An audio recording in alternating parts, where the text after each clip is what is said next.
truth is that in America, above a relatively modest level of income, about $75,000, as people get wealthier, as they live their lives day to day, they don't get happier. But I learned that 8 years ago, and I felt like I had been punched in the stomach. Because I thought, here I am, the CEO of a great wealth management firm, and we're doing a wonderful job managing our clients' money, and we're doing a wonderful job of giving them the information they need to make decisions in context. But at the end of the day, if their life's not any better, what's the point? We live in a world that we confuse pleasure and happiness all the time. And when we confuse it, we make big mistakes. So the truth is that pleasure's all about your senses. It's the fabulous meal. It's the drive in the mountains on the crisp fall day. It's the wonderful Springsteen concert, right? It's the great massage. And pleasure is good. I really like pleasure. Pleasure is a good thing. It's just not happiness. Happiness is built on the foundation of a stable lifestyle. Once you have that, happiness is about the quality of your most important relationships. It's about being able to be engaged in an activity that ignites your passions, and it's about making a difference in the lives of others.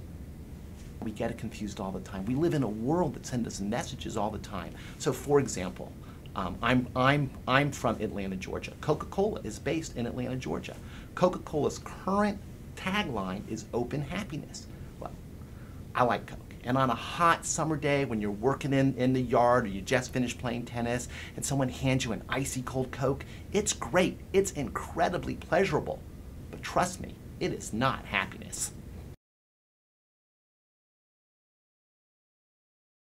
If you have to choose one area of life to be happier in, to focus on, to be happier, you want to choose relationships. Now, let me be clear here. What I mean about relationships is not friends on Facebook. I have two great kids. My son is a college senior. This summer, I looked over his shoulder, 1,300 friends on Facebook. He doesn't know 500 of them, right? When I say friends on Facebook, I mean, when I say relationships, not friends on Facebook, what I mean is the quality of your most important relationships. And those relationships have 4 qualities to them.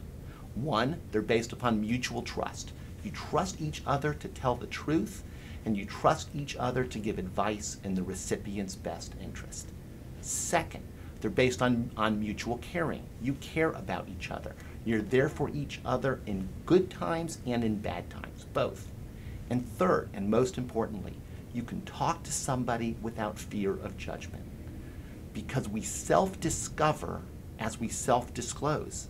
And we won't self-disclose if we feel we're being judged. If we are lucky enough to have a relationship where we can talk to someone who will listen to us with compassion and without judgment, it's the relationship home run. And 4, you need to have sufficient contact to know what's going on in each other's lives. We talked to them about what matters most to them in life. For virtually everybody, relationships are part of that. Relationships with their spouse or their children or their parents or family and friends. And then we talked to them about how they can use their wealth to help them build better relationships.